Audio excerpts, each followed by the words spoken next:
আজ তোমাদের এমন একজন মানুষের ইতিহাস বলছি, যার নাম হয়তো হেডলাইনে আসে না, কিন্তু যার ত্যাগে তৈরি হয় ইতিহাসের ভিত। চ্যাঙ্গামাধার মাটি যাকে ছোটবেলা থেকেই চিনেছে, আজও যিনি নীরবে কাজ করে চলেছেন, তিনি সন্তোষ ঠাকুর। ১৯৯০ সাল, যখন তিনি আরএসএসের সঙ্গে যুক্ত, ঠিক সেই সময় মেকলিগঞ্জ বিধানসভা এলাকায় ৩ বিঘা আন্দোলনে সক্রিয়ভাবে অংশ নিয়েছিলেন। দেশের জন্য রাস্তায় নামা মানে কি, সেই সাহস তিনি তখনই দেখিয়েছিলেন। তারপর এলো রাম মন্দির আন্দোলন।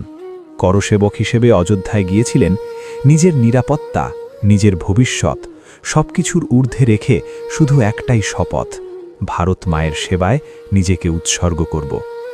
খুব গরিব ঘরের ছেলে, পড়াশোনা, সংসার, জীবনের লড়াই সবকিছুর মাঝেও দেশের কথা ভুলে যাননি একদিনও।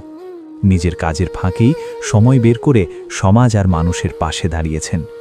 ১৯৯২ সালে তিনি বিজেপিতে যোগ দেন, যখন চ্যাংড়াবাঁধায় বিজেপি কর্মী বলতে হাতে গোনা মাত্র ৮-১০ জন মানুষ ছিল। সেই কঠিন সময় থেকেই তিনি হাল ছাড়েননি, পতাকা কাঁধে নিয়ে পথে নেমেছিলেন। তারপর কত উত্থান পতন, কত লড়াই, তবু আজও তিনি সক্রিয় কর্মী, আজও একই নিষ্ঠা, একই বিশ্বাস।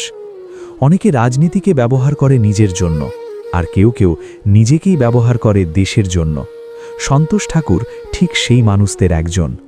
আজও তিনি নিজের স্বার্থ নয়, মানুষের সেবা আর দেশের কল্যাণকেই নিজের জীবনের মূল লক্ষ্য বানিয়ে রেখেছেন। এই রকম নীরব সৈনিকদের জন্যই দল বেঁচে থাকে, সমাজ এগোয়, দেশ শক্ত হয়। আজ আমরা গর্ব করে বলতে পারি, চ্যাংড়াবাঁধার মাটিতে এমন সন্তানের জন্ম হয়েছে, যিনি আজও নিরলসভাবে ভারত মায়ের সেবা করে চলেছেন।